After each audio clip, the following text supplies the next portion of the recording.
¿Qué tal a todos? Muy buenos días, tardes o noches, según la hora en que estés viendo esta transmisión. Sean bienvenidos a una nueva emisión del Sendero del Derecho, hoy en materia laboral, donde nos acompaña Michelle Ferrer. Hola, buenas, ¿cómo están? Marcia Palafox. Hola, es un gusto y un placer volver a estar con ustedes. Moisés Paniagua. Hola a todos. Y un servidor, Ociel Rojas. Y bueno, lo interesante es que el día de hoy les hablaremos de un tema de trascendencia jurídica muy importante que es la huelga, o también podríamos denominarlo como el derecho a huelga, en donde de igual manera recabaremos información muy interesante que nos ayudará a complementar de mejor forma este podcast, ¿no es así? Sí, compañero, ya que también les abordaremos temas como cuáles son los límites y requisitos de la huelga, así como su respectiva clasificación, que podemos dividirla en lícita, ilícita, inexistente, justificada e injustificada. Y no solo eso, sino que además hablaremos sobre los efectos que dicha huelga produce y sus procedimientos.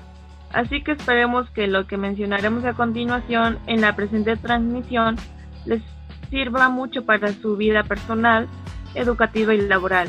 Así que vayan tomando nota y comencemos. Bueno, para ti que nos estás observando, probablemente cuando piensas en una huelga te viene a la mente una imagen de un grupo de personas enfurecidas, con letreros, piedras, palos y antorchas que buscan hacer justicia a su papel como trabajadores de una empresa. Sin embargo, no es tan sencillo como parece.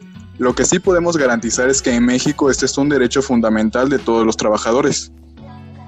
Claro que sí, Ociel, y esto no solo lo decimos por decir, ya que lo que acabas de mencionar está respaldado en nuestra ley suprema, es decir, en la Constitución Política de los Estados Unidos Mexicanos.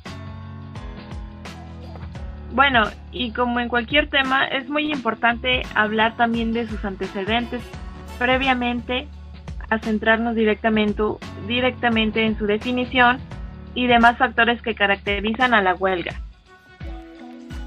Estás en todo lo cierto, Marcia. Entonces, primeramente hablaremos sobre sus inicios.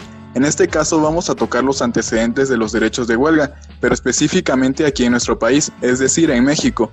Y bueno, esto podemos dividirlo en tres sucesos. La primera etapa es la de la prohibición, siguiendo de la época de la tolerancia, para culminar en la época del reconocimiento expreso.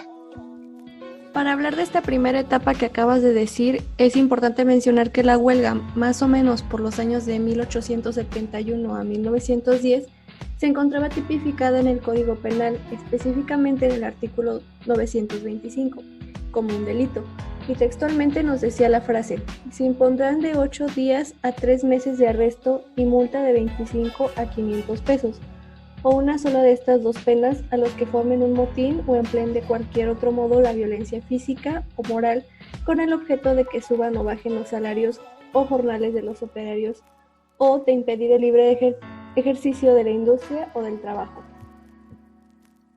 Muy interesante, Michelle. Con esto podemos darnos cuenta que esta fue una época de mucha represión.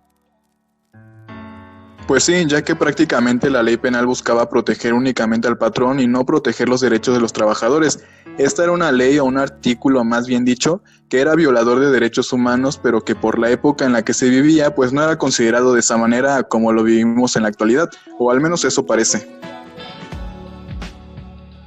Bueno, pues terminando esta primera etapa, luego se da la época de la tolerancia, que en México se da de 1910 a 1917, y prácticamente es una época en la que, si bien el derecho de huelga no estaba tipificado ya como un delito, tampoco se encontraba expresamente reconocido en una ley.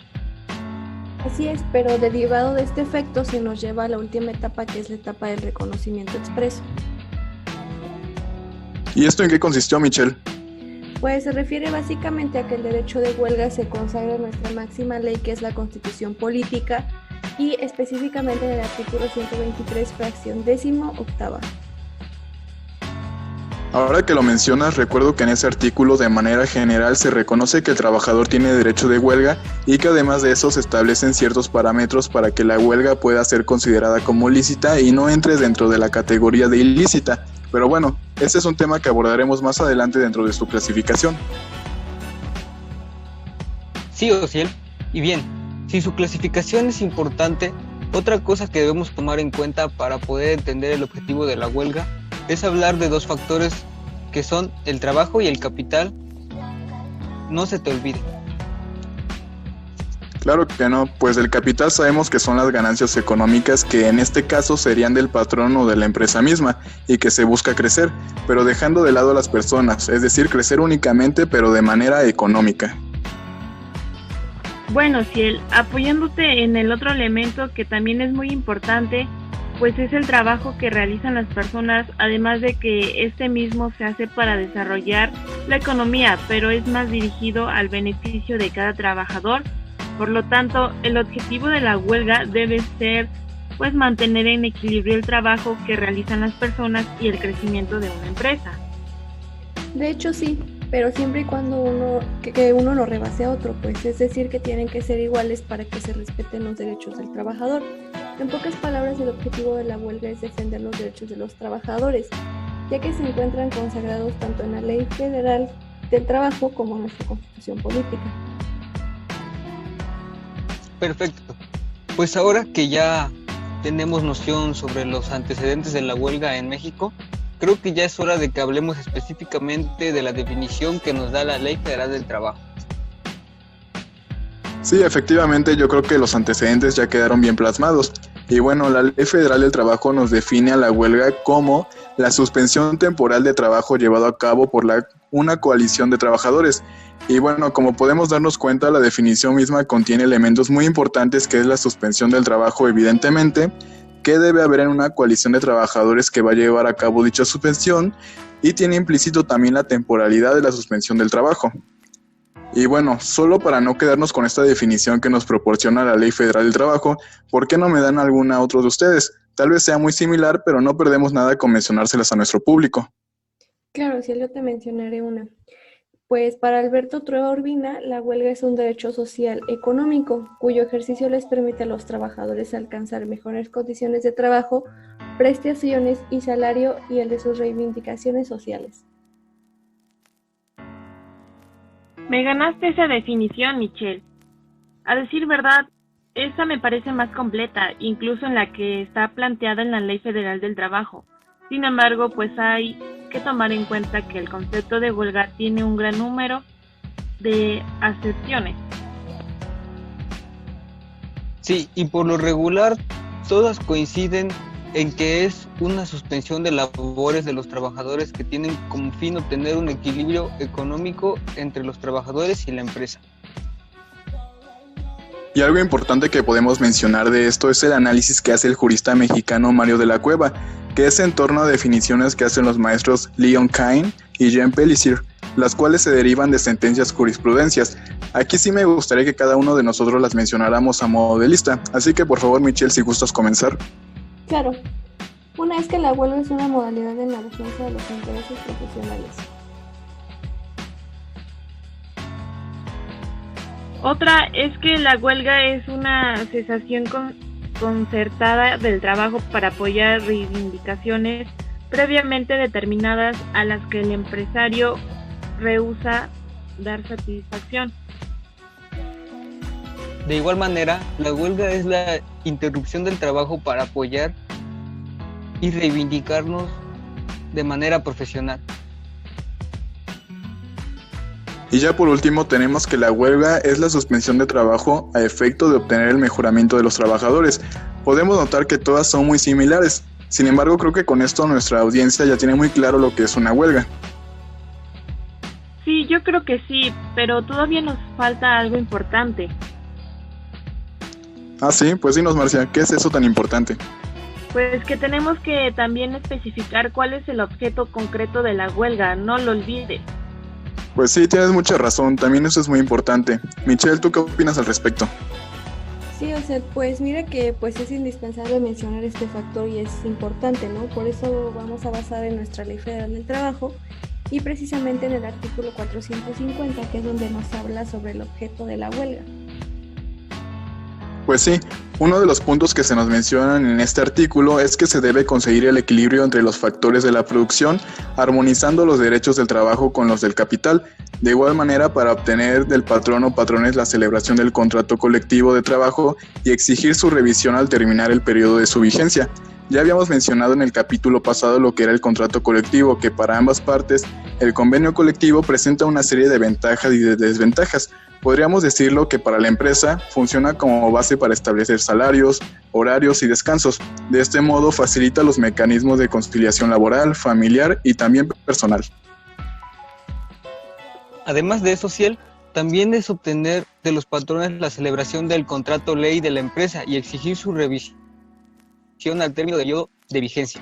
De igual manera, exigir el cumplimiento del contrato colectivo de trabajo o del contrato ley en las empresas o establecimientos en que se hubiese violado.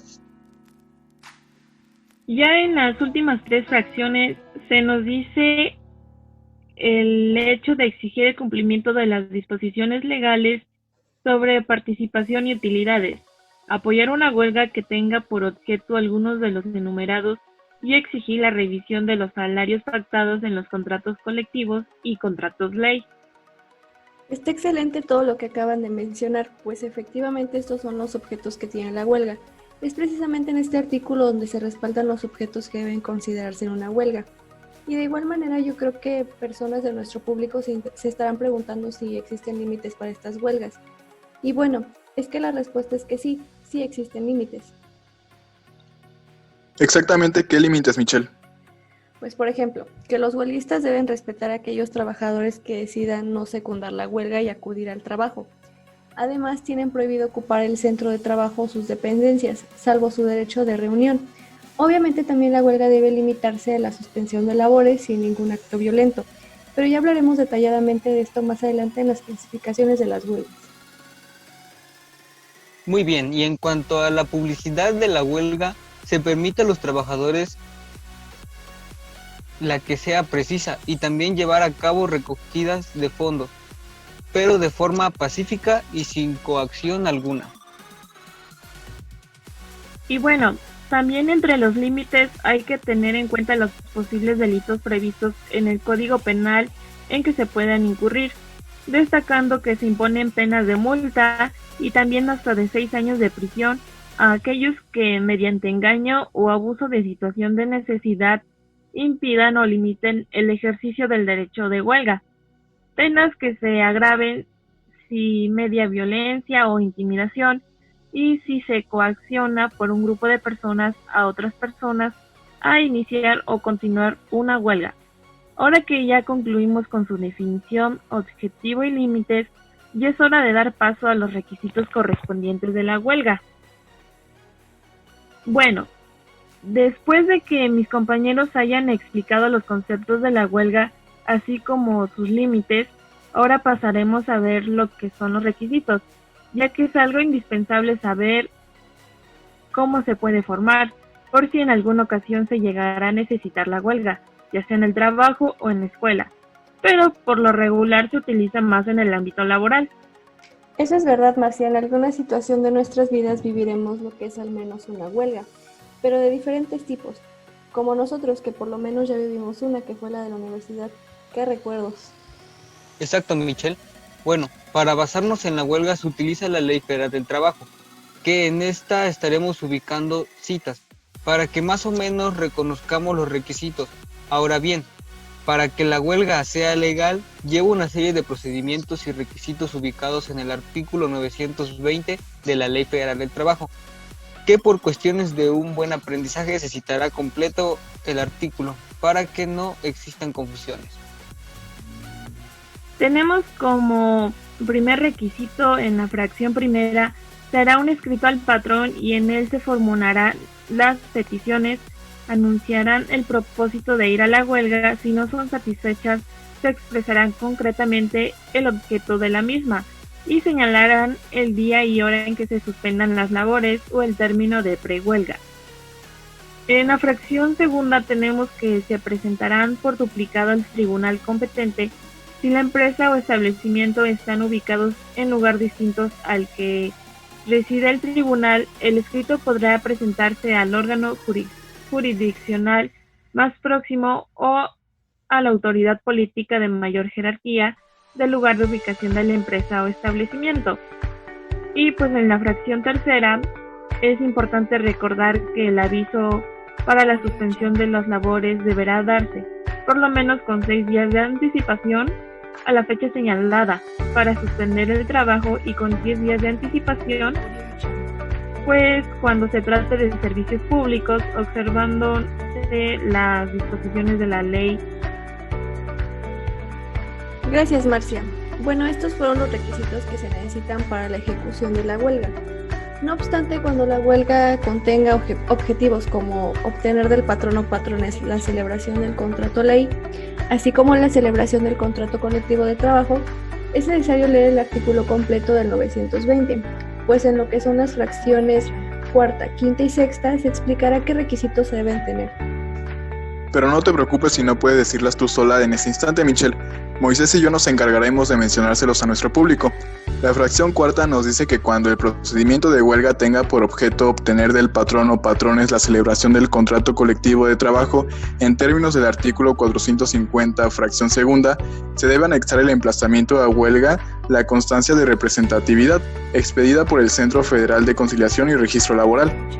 Por su parte, la fracción quinta nos dice que cuando la huelga tenga por objeto la celebración del contrato ley en términos de la fracción tercera del mismo artículo, se deberá anexar el emplazamiento a huelga la constancia de representatividad expedida por el Centro Federal de Conciliación y Registro Laboral.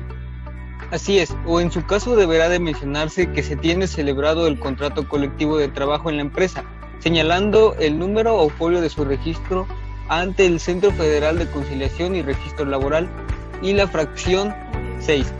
Cuando la huelga tenga por objeto los contemplados en la fracción 1, 4, 5, 6 o 7 del artículo 450 de esta ley, así como el previsto en la fracción 2 de dicho artículo en lo que se refiere a la revisión contractual para acreditar que el sindicato emplazante es el titular del contrato colectivo de trabajo o el administrador del contrato ley, se deberá anexar el emplazamiento a huelga del certificado de registro del contrato colectivo expedido por el Centro Federal de Conciliación y Registro Laboral o el acuse de recibo del registro en el que se solicitó dicho certificado. Gracias, chicos. Bueno, es importante recordar cuáles son los requisitos, ya que sin estos no se podrá formar una huelga. Sabemos que es casi imposible recordar todo esto, pero pues solo grábate el artículo 920 de la Ley Federal del Trabajo y listo, nada más con esa información lo buscas en internet y te aparecerá completo. Así es, compañera, con ese artículo haces magia, pero bueno, damos por terminado lo que son los requisitos. Ahora nos basaremos en el siguiente tema, que es cómo se clasifican las huelgas. Bueno, compañeros, cabe mencionar que hemos tenido bastantes antecedentes en cuanto a huelgas, ¿no? Y como vimos en la clase, basta recordar la época porfiriana en la que hubo huelgas históricas, como la de Cananea o las huelgas universitarias de 1929 y 1999. En la Constitución Política, en el artículo 123, se señala que las huelgas y los paros son un derecho tanto de los obreros como de los patronos, pero su reglamentación y mecanismos de negociación se encuentran en la Ley Federal del Trabajo. Sí, porque pues existe una diferencia. La huelga siempre es por la inconformidad de los trabajadores, ya que los patrones no tienen derecho a huelga. Ellos tienen derecho al paro laboral. No hay que confundir estas dos cosas. Muy bien en lo que dice Social. Y bueno, de acuerdo con el Diccionario Jurídico Mexicano, se puede definir la huelga como el acto concertado y colectivo por el cual los trabajadores suspenden la prestación del trabajo convenido. De forma más precisa, podemos encontrar que la huelga es la acción colectiva de los trabajadores que, mediante la suspensión temporal de sus labores habituales, tienen por fin equilibrar los diversos factores de la producción, armonizando los derechos de los trabajadores con los derechos de los patrones. Vemos que las huelgas son por inconformidad y suelen pasar que en algunas ocasiones los trabajadores exigen de más, o bueno, ya teniendo todos los beneficios, aún así en muchas están inconformes. Exactamente, toman una postura desagradable y pedante como si todos se merecieran, y aunque sí, porque estamos desperdiciando nuestro trabajo y esfuerzo para poder comer y mantenernos, y pues yo creo que esto es justo para que seamos bien remunerados, ¿no? Sí, creo que se va más por los salarios, por las jornadas y horas de trabajo, que por ejemplo, hay empresas que cada año aumentan el salario o les ofrecen más bonos o mejores espacios para trabajar y aún así están inconformes, imagínense. o si nos dicen claro, tomaremos una pequeña cuota de ustedes para lo que solicitan, tampoco quieren o aceptan entonces y llegamos al punto de ser encajados también. Claro, pero pues como se ve más en nuestro país, normalmente los patrones son los que quieren que trabajen más por menos y tampoco es lo justo. Nuestro trabajo debe de ser bien valorado y digno. Bueno, existen diferentes tipos de huelga y diferirnos a continuación. La huelga es ilícita cuando la mayoría de los huelguistas ejecuten actos violentos contra las personas o las propiedades, y en caso de guerra cuando los trabajadores pertenezcan a establecimientos o servicios que dependan del gobierno. Esto quiere decir que en las instalaciones del lugar donde se están manifestando, que pinten paredes, destruyan vidrios, así como lo vemos con las marchas feministas que muchos consideran como vandalismo, ¿no? Pero en este caso se da en el mero establecimiento donde laboran los trabajadores. Y los actos violentos pues atacar a nuestros jefes, a nuestros superiores, a las autoridades si es que tenemos un equipo de seguridad, incluso entre compañeros de trabajo que no estén apoyando la huelga. En este punto se trata de evitar que se suspendan las actividades o servicios de empresas dependientes del gobierno, porque en caso de guerra el gobierno necesitará apoyo de los trabajadores. Un ejemplo es que en una fábrica de uniformes de militares necesitará que fabrique más uniformes para los demás soldados que necesite enviar el gobierno a la guerra. Entonces hay otro tipo de huelga que es la ilícita, ¿no? Sí. Las huelgas serán lícitas cuando tengan por objeto conseguir el equilibrio entre los diversos factores de la producción, amortizando los derechos del trabajador con los del capital. Esto quiere decir que no se perjudique a alguno de sus participantes, sino que busca una relación justa para ambos, como lo vimos anteriormente, para mantenerlos en armonía. Este punto busca el bienestar para ambas partes, el patrón y el trabajador. Cumpliendo este punto, la huelga se considera lícita ante la ley.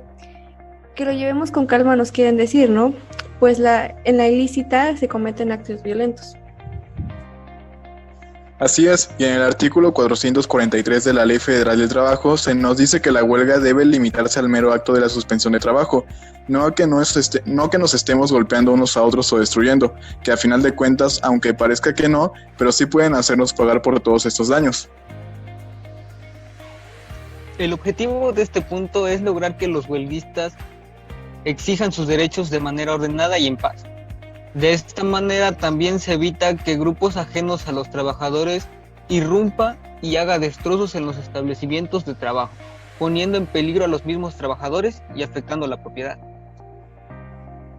En realidad, lo que busca la ley es que las huelgas sean lícitas, brindando seguridad a los trabajadores y patrones, para que las huelgas se lleven a cabo de manera firme pero pacífica, sin afectar el derecho de los trabajadores a exigir mejores condiciones de trabajo y pues salariales.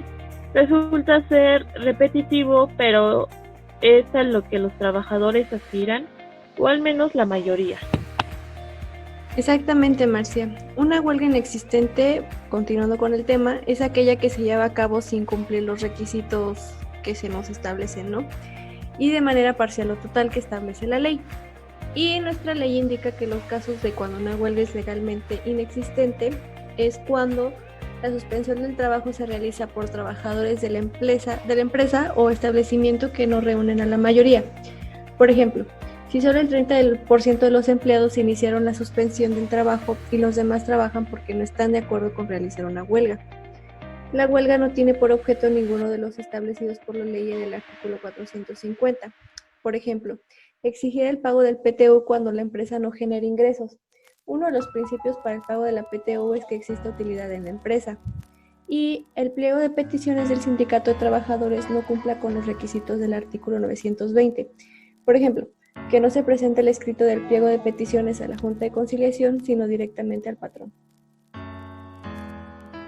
Y si detectamos que la huelga no cumple los requisitos para ser legalmente existente, ¿qué podemos hacer o a dónde debemos acudir para dar aviso? Bueno, los trabajadores o patrones de la empresa en huelga u otras personas interesadas podrán solicitar a la Junta de Conciliación y Arbitraje la declaración de inexistencia de la huelga por el incumplimiento de los requisitos que establece la ley, mencionados en el punto anterior. Para ello, deben solicitarlo dentro de las 72 horas siguientes a la suspensión de trabajo por huelga, porque si no lo hacen, la huelga será considerada existente con todos sus efectos legales.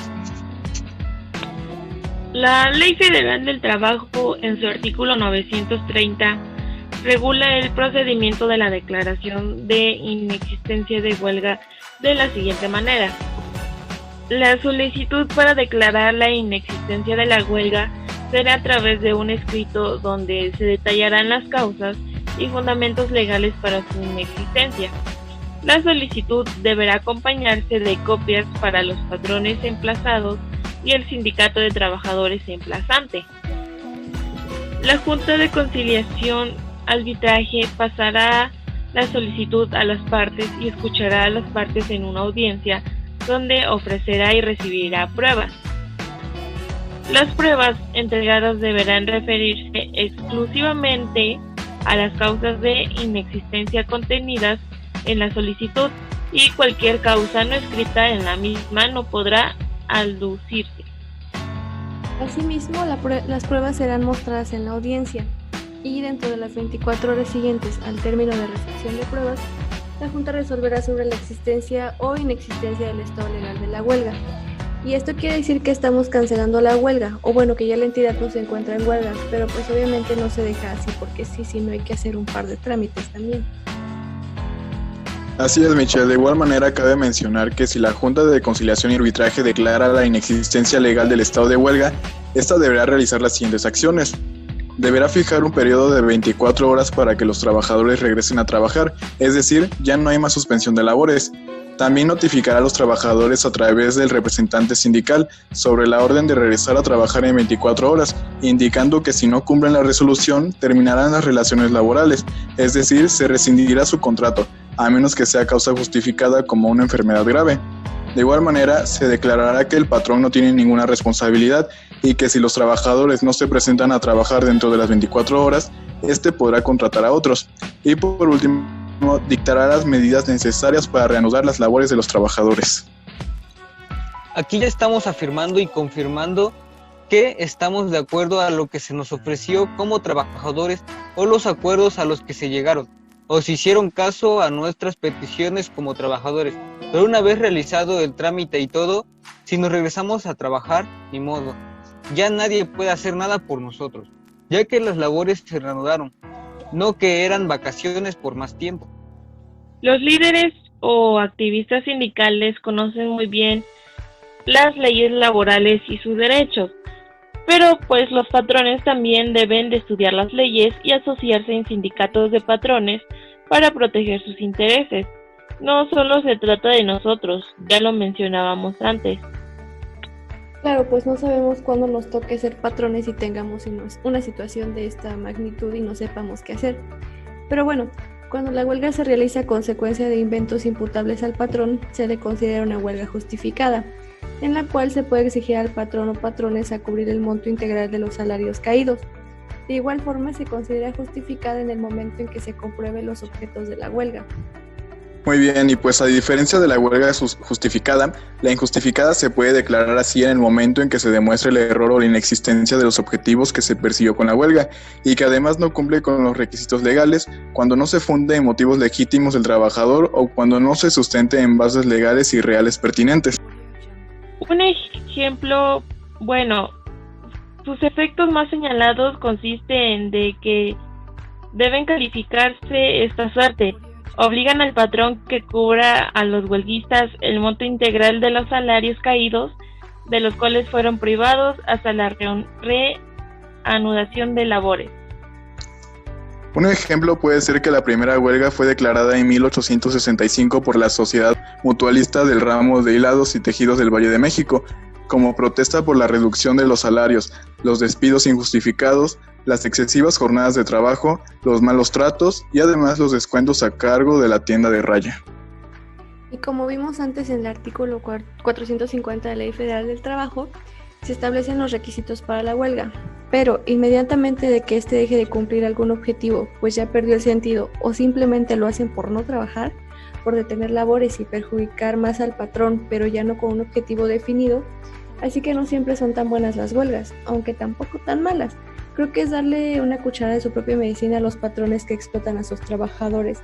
Por encima de eso a veces nos orillan a las condiciones de trabajo, como las instalaciones o si nuestra salud está en riesgo también.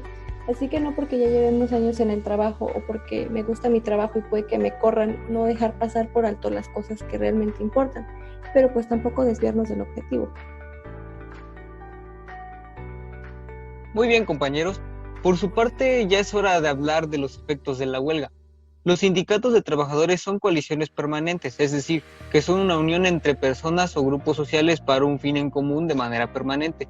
Ya que en el artículo 443 dice que la huelga debe limitarse al mero acto de la suspensión del trabajo, es algo confuso.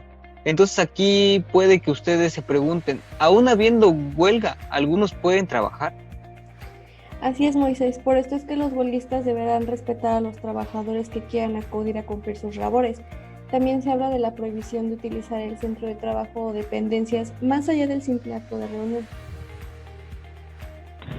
Y también quedan delimitadas las huelgas rotatorias, que son aquellas que se realizan de modo sucesivo en las distintas unidades productivas de un centro de trabajo, pues con la finalidad de afectar a la coordinación de producción.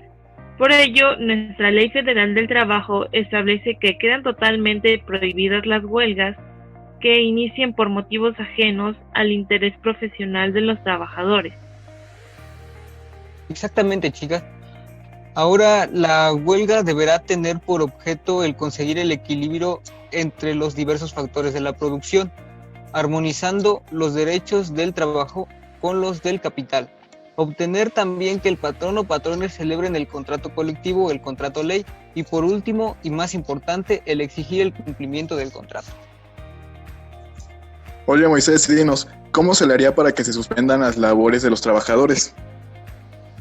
Bien, pues es algo sencillo de explicar, pues la suspensión se realizaría por la mayoría de los trabajadores de la empresa o establecimiento. Esta solo podrá promoverse como causa para solicitar la declaración de inexistencia de la huelga. Ustedes se preguntarán, ¿qué es la huelga inexistente? Lo cual Marcia me hará el favor de explicárselos a continuación. Gracias por cederme la palabra, Moisés. Una huelga inexistente es aquella que se lleva a cabo sin cumplir con los requisitos, de manera parcial o total, que establece la ley.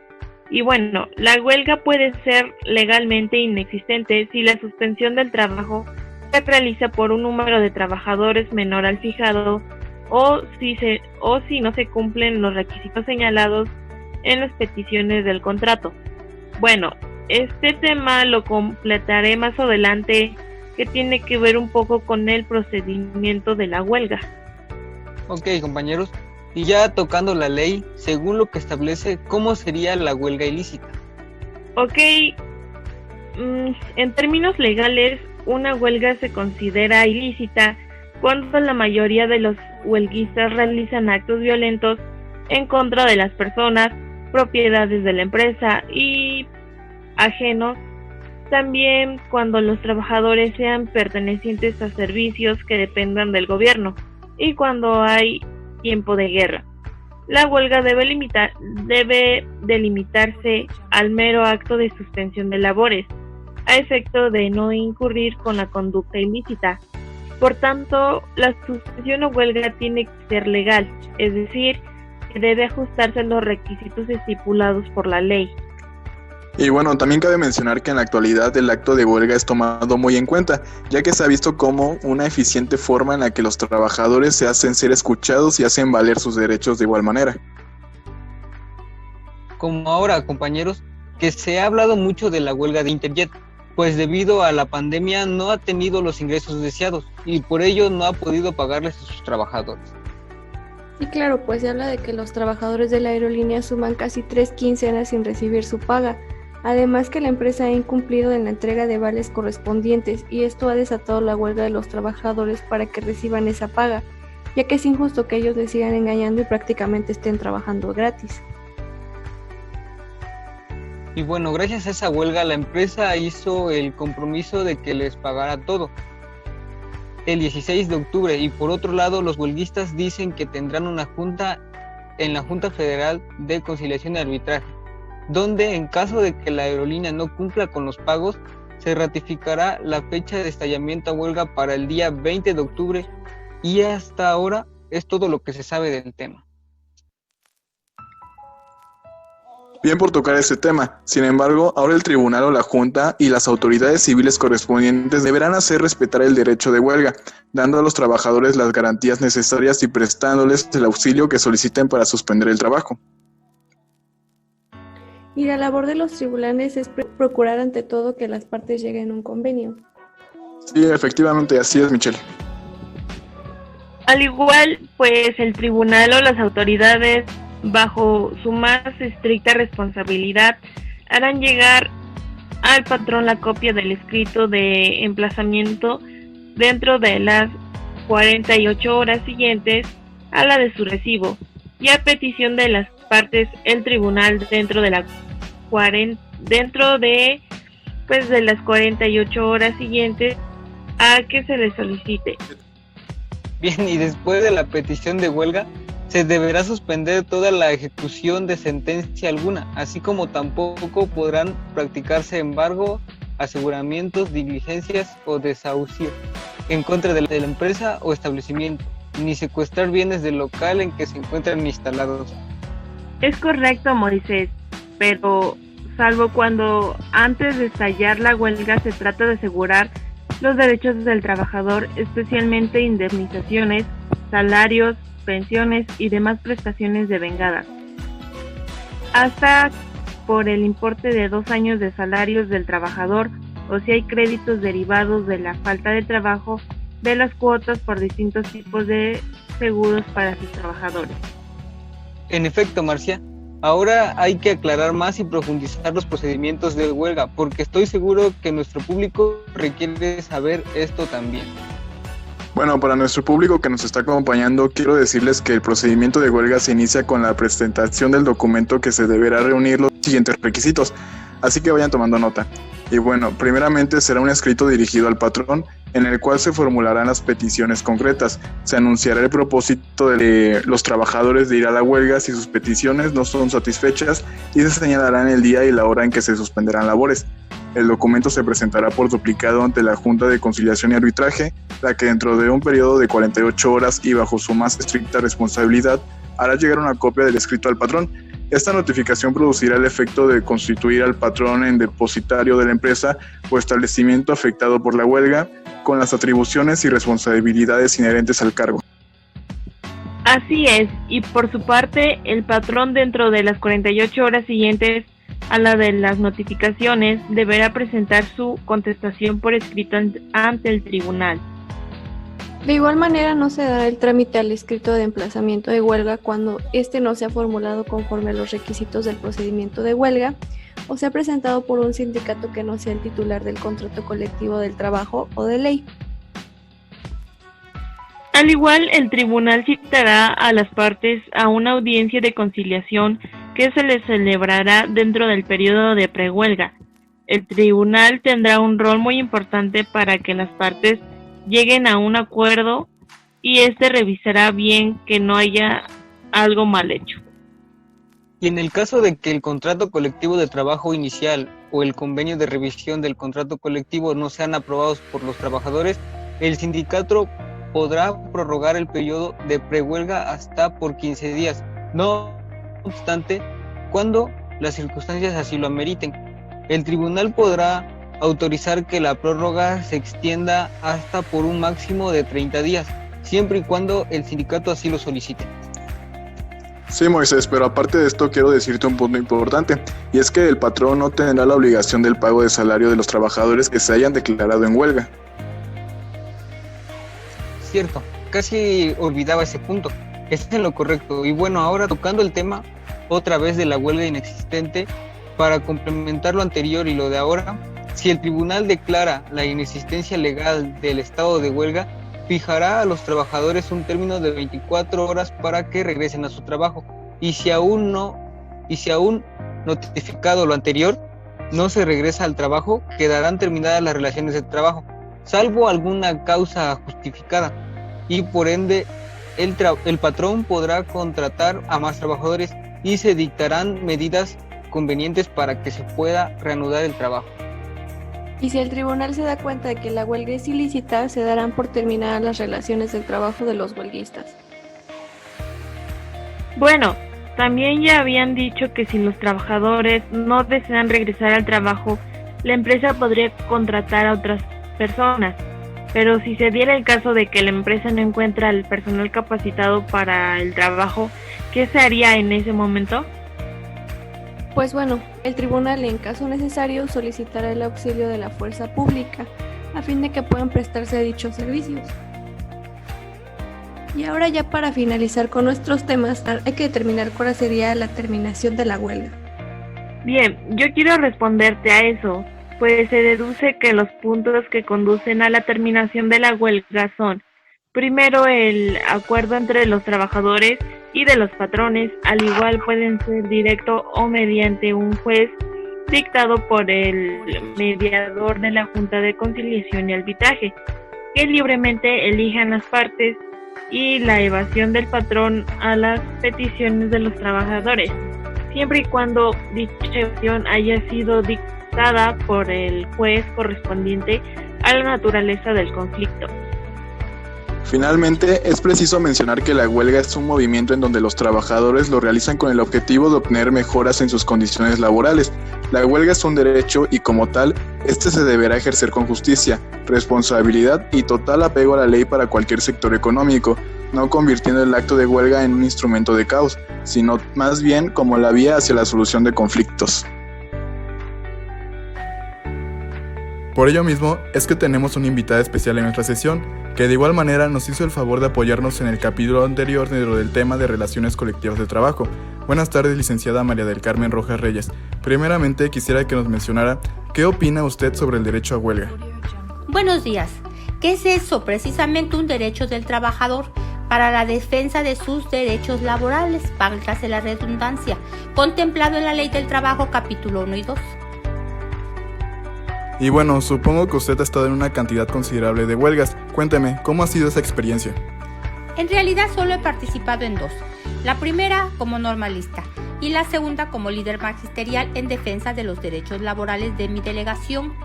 Y realmente, pues esta última, podría decirle que fue un poco cansada porque las autoridades no respondían rápidamente, pero finalmente el fallo fue a favor.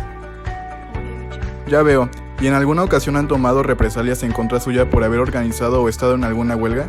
No precisamente represalias, pero sí molestia por parte de las autoridades locales educativas. Y dígame, en base a su experiencia, ¿considera que para exigir la mejora de condiciones laborales es necesario mostrar una actitud severa en las huelgas o se puede llevar a cabo de manera totalmente pacífica? Lamentablemente es necesario tener una actitud severa y fundamentada en la ley. Bueno, y ya como última pregunta, me gustaría saber si usted considera que una huelga actualmente sería efectiva. Las huelgas siempre son efectivas si son por la defensa laboral de los trabajadores y apegadas a derecho. El trabajo de un líder ético es ese precisamente, la defensa laboral y los derechos del trabajador.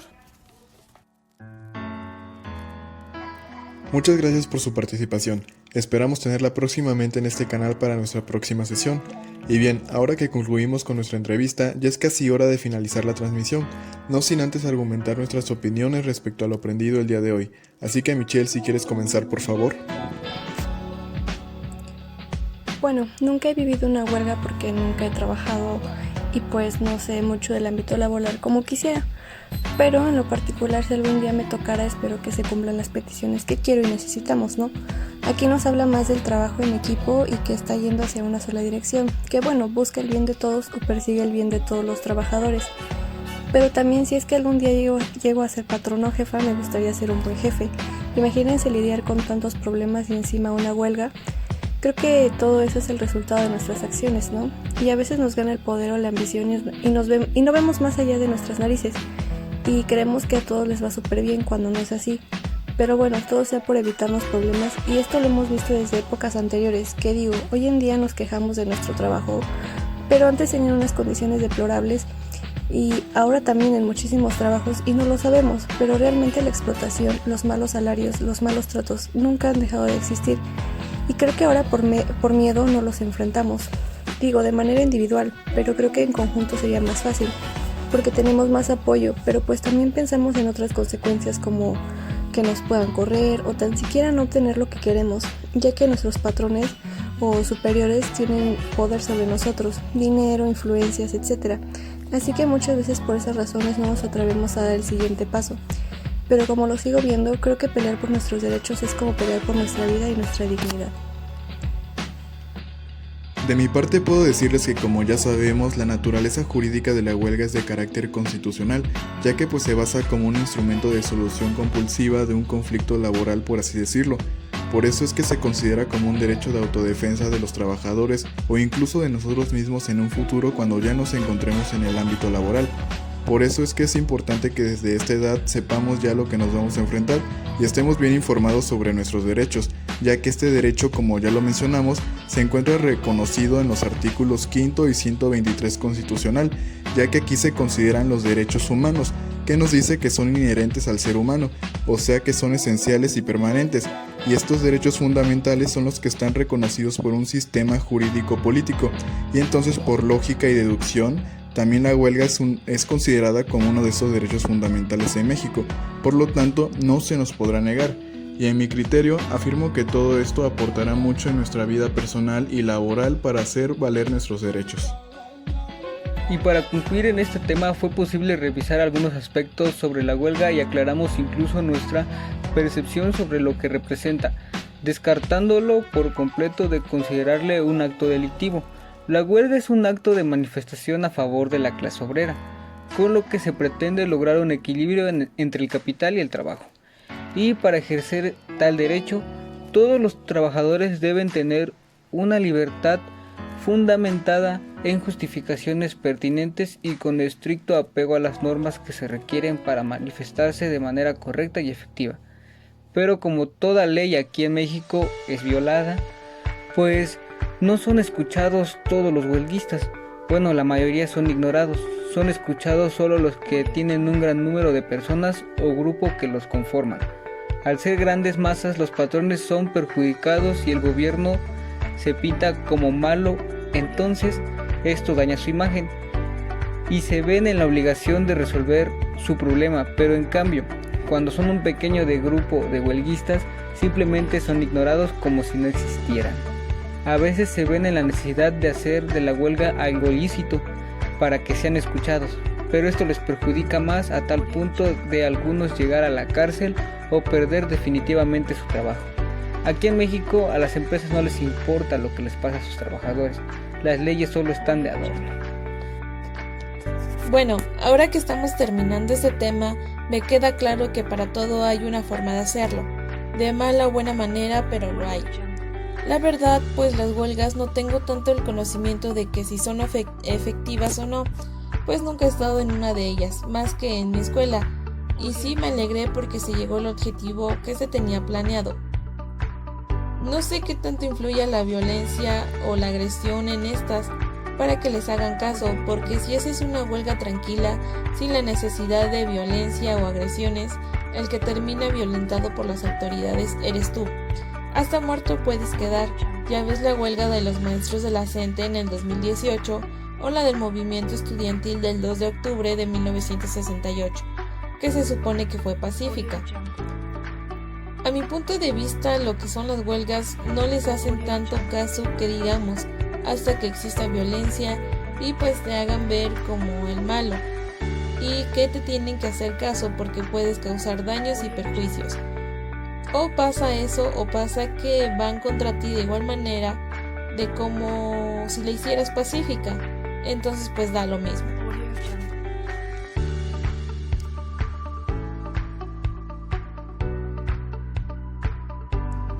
Estas fueron nuestras conclusiones y esperamos que todo lo visto el día de hoy les haya sido de gran ayuda. Y recuerden que no solo es saber o aprendernos todo lo que escuchamos en estos podcasts, sino que también debemos darle aplicación a estos conocimientos que seguramente nos serán de gran ayuda para nuestra vida en el ámbito laboral. Esperamos que todo lo hablado el día de hoy les haya enriquecido sus conocimientos. El Sendero del Derecho les agradece la atención prestada y nos vemos pronto en una próxima transmisión. Hasta luego.